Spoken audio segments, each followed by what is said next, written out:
Chunya odendo Nyasaye maduong' man gi teko gi mbi gi loch gi nyalo. Okela kati nende nikech wach manopong'o chunya koware. Yiena mondo walem mondo awach wach maromia. Wago erokamano wuoro maler Nyasaye maduong' man gi teko e nying Yesu ma Nazareth. Achiwo weche te lweti nyaka injili gi joneno kod an be mabiro wuoyo. Podho wachni ikelo mach Nyasaye mangima. Teko ni maduong' mondo tawala nikech inje adiera e nying Yesu Kristo ma Nazareth. Amen. Adwaro mondo wasom kod muma mar chakruok 29 to wabiro tieko gi muma mar Mathayo 28. Muma wacho ni Jakobo nodhi nyime gi wuodhe nyaka nochopo e piny man yo wuok chieng'. Nopo koneno soko e pap ka kweth adek mag rombe onindo e dire. Soko no ema ne jamni modhoe, to ne nitiere kidi maduong' ahinya e dhoge ma jokwath ne ng'ielo oko mondo jamni mondo gimi jambgi pi. To kane jamni osemodho eka jokwath ne duoko kidino. Yiena mondo asom Mathayo 28.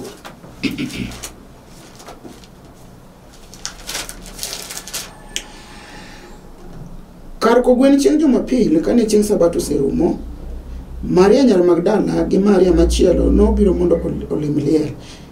To piny noyiengni matek apoya nono, kendo malaika mar Ruoth Nyasaye nolor koa e polo mong'ielo kidi mane olor go dho bur gi chien mobeti. Kit malaika ne chalo gi mil polo kendo lawe ne tar ka pe. Nyasaye semiyowa muma mondo igi teko maro maler. Wadwaro mondo wawuo kuomi, to ka ok wawuoye to in ema ori mondo iwuo nikech an gi lewa nono ok anyal kionge.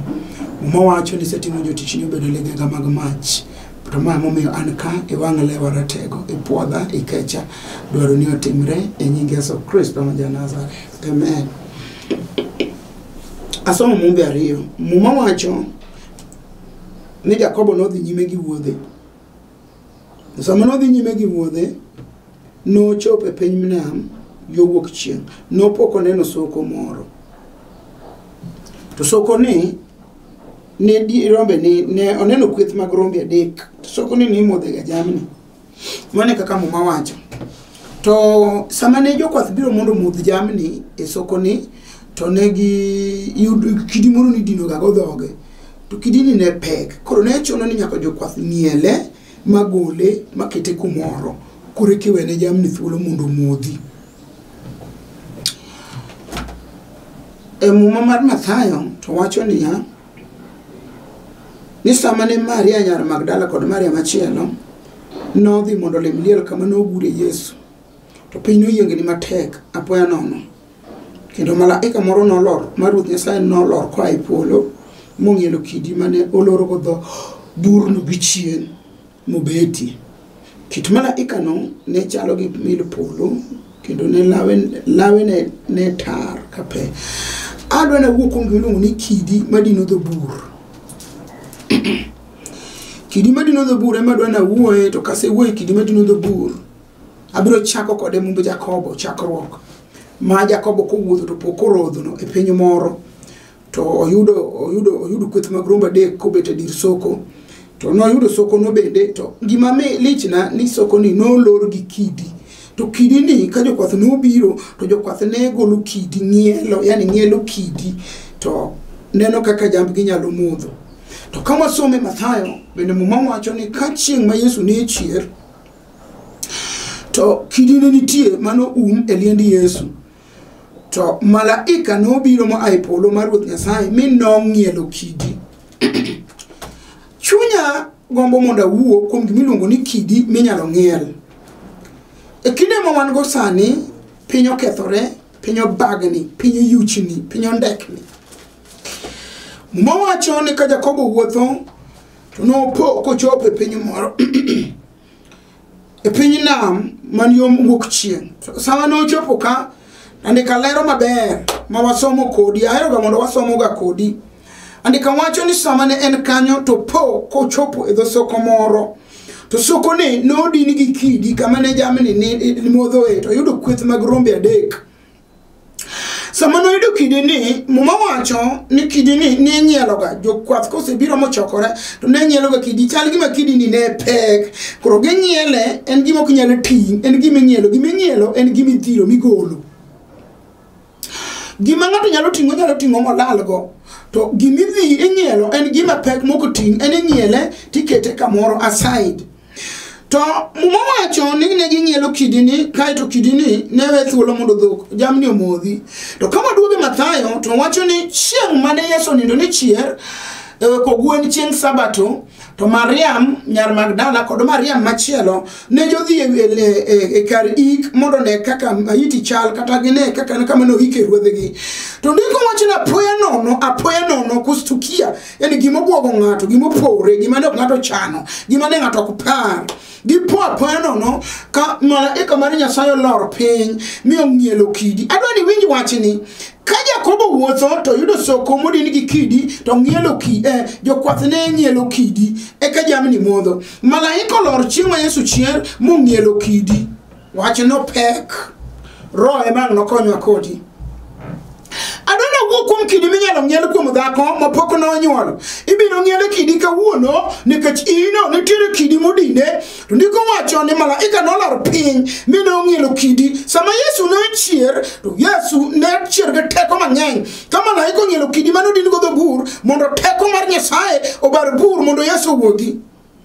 Kawuono ka yalo Yesu ja Nazareth ka tadwaro mondo anyisi ni gik ma jachien loro kuomi ibiro ng'ielgi sani nikech Nyasaye biro oro malaika mondo ng'ielgi to koseng'ielgi to Yesu ja Nazareth biro tiyo nikech Yesu nigi teko mar tiyo. Awacho ni kata obed ura ma nyathini ne nyuolo to urore to kawuono kelo Yesu jal ma malaika biro ng'ielo kidi to Yesu biro momore matek to Yesu biro tiyo motiek urano sani nikech Yesu nochier kong'iel kidi.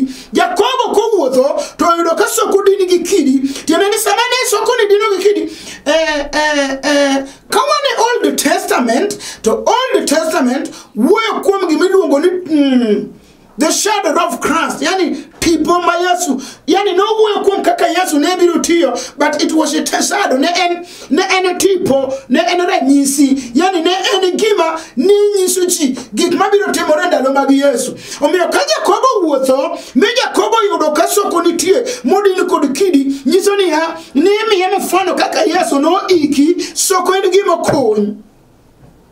Nimi mfano kaka Yesu no iki mano ka ukidi mokete wiye teneni macha gima Nyasaye ne nyiso Jakobo ndalo no ne obiro kaka lek awachi no obiro kaka fwenya wach nadi ochalo gima ni ikoro ochalo gima Nyasaye ne nyuoyo kod ji konyiso gi gima biro koro ka Jakobo neno kidi moluo oumo godho ya dho soko manyaka nyiele nyiso ni ka Yesu tho to Yesu no iki ka to kaw kidi maduong' malich moloyo to kete wi liel. To ndiko wacho ni chieng' ma Yesu kogwen chieng' Sabato ka Mariam nyar Magdala ginodhi mondo ne liel to malaika moro biro apoya nono koa e polo to malaika ni nong'ielo kidi. E momo Jakobo mar chakruok wacho ni kidi nong'ielo eka jirombe ne jamni ne nyalo modho. Kawuono wabiro ng'ielo kidi mano iko Yesu ja Nazareth kidi mano liel ibiro ng'ielo sani obedi kidi mar kifafa matedeni ndulume ibiro ng'iele kawuono obedi kidi mar jin miloko go kata mi oro kawuono teko nitie ibiro ng'iele oko mondo Yesu othinyre mondo nene tiende ni gik molorore kuomi ibiro dini gi kawuono nikech teko mar Yesu mogudi Nyasaye. Muma wacho ni Nyasaye nomiyo Yesu nying maduong' moloyo nying duto. Nying no kata obed nying mar din to nying Yesu loye. Awacho ni nying Yesu Kristo nigi teko ma kata obed nying mar kwiri machon mowuok otundi mondo sani to nying Yesu Kristo nigi teko nikech muma wacho ni Nyasaye nomiyo Yesu nying maduong' moloyo nying te.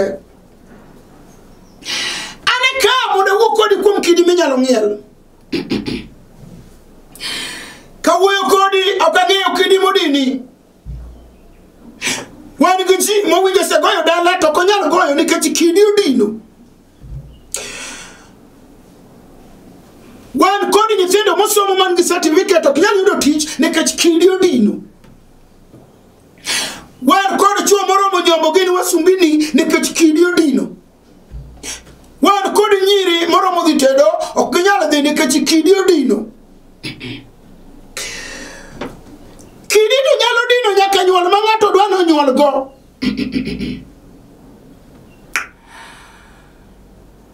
Dhako moro nyowacho na ni kidi odine nikech komako ich to ich bedo maduong' to gore piny. Kochako mako bedo maduong' to lwar. Kochako mako bedo maduong' to chwe. Koro ne nitiere kidi manyalo tami kata ting'o nyathini e tiendi ich timako to kinyuol. Ineno kirwa imako to nyuole mok inyal nyuol nikech kidi odini. Kidi madino jini onyalo bedo kidi mar kuo maka kwaro. Ma kwaru no onego go ji motieke kore gweng'. Koro in kawuono kwaru onge. In ema kidi ochielo udi. Kidi odini ma ok inyal wuok ok ting' kata wiyi. To ndiko wacho ni Jakobo wacho ni kidi no nodino soko. To soko no ne en soko mani modhe jamni. Koro ka jokwath osechokore eka ing'ielo kidi. Kidi ma yalo Yesu ja Nazareth sani. Dwaro ni mondo siem kama kidi nitie. Kidi no ibiro ng'iele kawuono. Gimi ng'ielo en gima ng'ato ok nyal ting'o madhigo. En ni jawar biro ng'ielo kidi kawuono. Ubed kidi mar lek marach ibiro ng'iele kawuono. Ubed kidi mag nyiri mokwamo dalani ok nyal dhi tedo ibiro ng'iele kawuono. Ubed kidi manyingi onyuom ndiyo gidhi tedo to onge mosebiro e dala. Dhiang' miwacho nokelo mondo nyongo nyiri onge. Kawuono kidi motamo oche ibiro ng'iele nikech ndiko wacho ni ka malaika biro to ng'ielo kidi to Yesu amo wuok. Tiende ni ka kidi oseng'iel to Yesu biro wuok e teko mang'eny. Yesu biro wuok kotimo gik madongo nikech Yesu timo onini. Ndiko wacho ni kamoro amora ma Yesu ne dhiye notimo gik mabeyo. Kawuono ane ka mondo landi ni jawar ma wuod Nyasaye biro timo gik mabeyo. Ing'eyo ni chieng' manodhi dala gi Lazaro to wang' Yesu openjo kumoike Lazaro nikech nitiere weche moko ma Yesu winjo penji kuomi gik matimi ni to in ma in ka ma gima kama timi ni ang'o matimi. Ndiko wacho ni nopenjo ni nyisa uru kama uike nikech adwaro mondo adhi ane kama uike. Nitie weche moko ma ji jadongre go to Yesu kobiro to ok dongre kod wach. En odwa mang'eyo kama chandruogi ni nokunyie. Ase wuoyo kuom gik moko adek koro. Wuoyo kuom soko modin tiende ni gima okuny. Ok ing'eni kata ka koro wuoyo kama to samoro nitiere gik mokuny kuomi. Ma kata temo mondo ipudhi ok inyal pudho. Yesu wacho ni gimoro amora ma wuono me polo ne ok opidhi biro pudhi. An bende winjo i Roho Maler. Sa oromo mondo pudh teko mar dichuo ma koro jachien oloko bedo dhako ni ibiro pudhe sani nikech ka malaika olor to ng'ielo kidi momiyo in dichuo tilokori dhako ni mane ng'ielo kawuono nikech Yesu nigi teko mondo iduog e ngimani mapile. Haleluya. Wan gi jomoko modin gi kidi ma kata konyuolo nyathi pod kidoro. To nyathi bwoga ma nyathi opod kia wuoyo bwoga. Iparo ni nyathi ma kia wuoyo ni eka ng'oma bwoge ang'o moneno. Tiende niya kidi. Ndiko wacho ni ka malaika mar Ruoth Nyasaye nolor. To malaika ng'ielo kidi. To koseng'ielo kidi to jawar wuok oko mondo rad kod chunje. Wuona kelo Yesu misinga.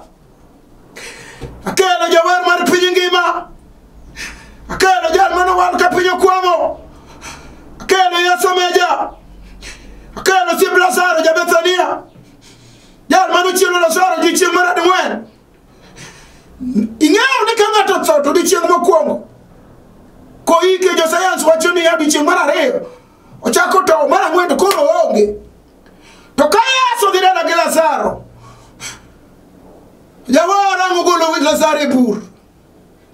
Akia ni mari no iki kanye. Sauro mi biro ng'ielo kidi. Jawar nigi teko mar ng'ielo kidi. Mor gi Yesu misinga. Jal mano chango iye ma jachien noto kod achwich.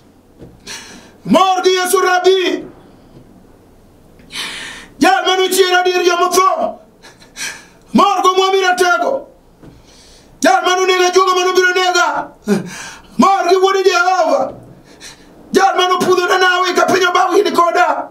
kopidhna na wiedala mumawacho ni chieng' no malaika mar Nyasaye nolor. Sama malaika mar Nyasaye nolor, malaika nong'ielo kidi. Ndiko wacho ni nong'ielo kidi ne bodhi obeti. Ka ndiko wacho ni lawe ne ng'ang'ni. Sama nong'ielo kidi piny noyiengni matek. Nyaka kawuono ka yalo ka teko mar Nyasaye biro yiengo gik maricho mane kuomi. Biro pudhgi achiel kachiel. Koda bende ji ne machandi biro gole oko. Mago Yesu Jawar biro ng'ielo. Kibeni chunje mag ajuoke. Yesu biro ng'ielo gi sani. Ang'eyo teko mar jal mayalo nyinge. Ang'eyo teko mar Yesu Janazareth. Ang'eyo teko mar Wuod Nyasaye mangima. Ang'eyo teko mar Hosana Kayuda. Hallelujah. Biro ng'ielo, nong'ielo ne Kristo piny Mombasa. Katolo wuoyo gi Kristo. Ma uko mayo Kristo certificate mage. Ma jo Navy. Riembe tich ka ok ochule. Okia gima time. Kara kidi na odhi nego. Kidi makakwaro makadayo, kidi machon. Kidi mar kuong mar anyuola mar remo mar kodhi. Sama no rado gi Yesu. Makidi na odine ma Kristo ne ok dhi chuo, noloko dhako nikech achien odine gi kidi. Sama no rado gi Yesu, mang ni rado sama yalo ni. To chunje ge manoweyo moduogo kawuono ni chiege gi nyithinde. Chunje ge manoweyo kawuono ni gigi onyalo tiyo yudo pesa ne. Wuoyo kodi na ng'omi winjo kodi ne jimi. Ere gimodin midwani Yesu golo oko. Rotego nigi teko. Rotego yando dhi e piny Jogerasi. Moyudo kodin wuod Jogerasi gi chunyi neko mar ura. Ma wuod Jogerasi osike kaburi ni kariko jomotho. Kochamo choke mag jomotho. Kamane Jawar nyono gi tiende. Niko wacho ni jochiende go nogo koko. Magi penje ni Wuod Nyasaye mangima. Ilara ng'oko ratinende. Kuom rinwa ni ok nitie kwa kadalo podi. Eka Yesu amogolo oda. Jal ma wuoyo nyinge nigi teko. Onyalo mako kasi pak. Onyalo pudho gi lep tiende. Onyalo wuoyo mokethi. Onyalo ng'injo matindo tindo. Bende onyalo loso gik maricho mabed maber. Mawacho ni kaje malaika noseng'ielo kidi. To Yesu wuok e bur. Mondo ketho teko mag kite. Midino go mon kod chuo. Midino go ronge. Midino go miere. Gimoro amora ma jachien chunge nyimi. Yesu nigi teko mar golo oko. Kang'eyo gimong'ielo kuomi. Chuo mang'eny osegombo mondo ber gi nyithindo. To dine ma ok onyal nyuol. Kawuono kelo jal moro. Masama no odwa golo kidi. To malaika mokwongo or. Ma malaika biro. Ma malaika ng'ielo kidi. Andika wacho ni sama malaika ne biro. To an pinyo mor moyiengni matek. Yesu kadwa timo ono. To piny kwongo mor. Piny yiengni kendo ndekni. Mise mag piny ndekni. Nekech ng'at moro ma ono biro. Nekech ng'at moro ma golo kuong biro. Nekech ng'at moro moywag loyi sabathian e musalaba biro. Yesu dwa golo kidi. Yesu wacho ka en e musalaba norumo duto. Tich na kora tieko. Nyaka sama wuoyo masandi no Yesu notieke musalaba. Nyaka sama yalo ka marino mane maritam Yesu Jawar notieko dute musalaba Kalvari. Sama no gure. Andika wacho ni ka piny ni sama chunye ne dwa chot. To piny no yiengni ma piny otimo mudho. Nyisi ni teko moro Yesu nego. Niko wacho ni piny no yiengni ma liete mag jomotho no barore. Sama chunye Yesu no chot. Sama nanga mar hekalu no barore diere. Niko wacho ni kano duogo mondo chier. Yesu ne timo mano. mondo piny ong'e ni teko ma wuon mare omiye ng'eny, mondo chop muma mar Mathayo ma Yesu wacho ni wuora oseketo gik moko duto e lweta, koro biuru mondo gik mujonjo gang'oru mapek mondo amiu yo. Adwa ni ing'e ni gima chandi no, kidi modin go wino, kidi modin go rangai no, kidi modin go kothi no, kidi modin go mwanduni no, kidi ma ing'eyo ni jajwak nyalo kawo giri modin mokawo moko motere na e piny ruodh mudho kuma Lucifer odake. Nyalo twedho min gi jochiende mondo dala ni okethre. To ndiko wacho ni ka malaika biro to piny no yiengni matek. Eka malaika no ng'ielo kidi. Sama malaika ne ng'ielo kidi, apako Yesu ja Nazareth. Jawar no chier mondo kata giri no terne Lucifer e piny ruodh mudho e inam piny. To teko mar Yesu biro gole kawuono. Hallelujah. Ikende moko yando kena nyako moro ma jandulume matuma ndulume gole university. Sama na mako wiye moda lemne to jachien man kuome kona ni wechanda ana ka pesa siling 1000 mar chama kuome menigi. To pesa ni mana dhige piny Mombasa Kisauni. To anga tiyo gi nyathine ni marwake bokev e piny Mombasa Kisauni manale nyaka gi thuol magik matimegi na timo kama. To kaka Yesu nigi teko, sama Yesu ne chier to piny no yiengni marach. Mamalaika ng'ielo kidi yiengni mar pincha ne nyiso teko ma Yesu jawar nigo. Hanga miyo jochiende ga amuri kokalo kuom teko ma Yesu Kristo nigo.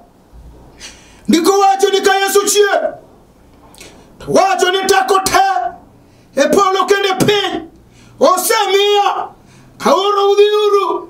Teko ma Yesu nolando kochier e dier joma tho. Teko mana miyo go jochiende mane sando nyakocha akone dhi e piny Kisauni sani mondo ywa gik mane rwake kev mondo iduogo piyo kiduogo ne nyako ne ngimane. Wacho ni kakidi ong'iel ma Yesu chier to jawar nyalo timo ono. Ani Yesu no timo ono ngimana. Ruodha no chier adier joma tho. Angima ayalo jal mantie, ayalo jal manotho moloyo tho. Iloyo ne tho momiyo no chier maduoga bedo ngima sani. Atemo lero ni onge gima nyalo tamo Yesu meja. Ubedi kidi manotiel kod kwere ka gilaro lo. Ubedi kidi manotiel kod kwere ka ginego nyithi owetegi. Ubedi kidi manoyang'o rombo moiki wiye ka wang'e ok omiyore.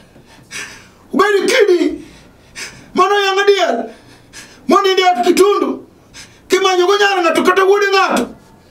Wuono ani kamuda wachni niya Yesu nigi teko.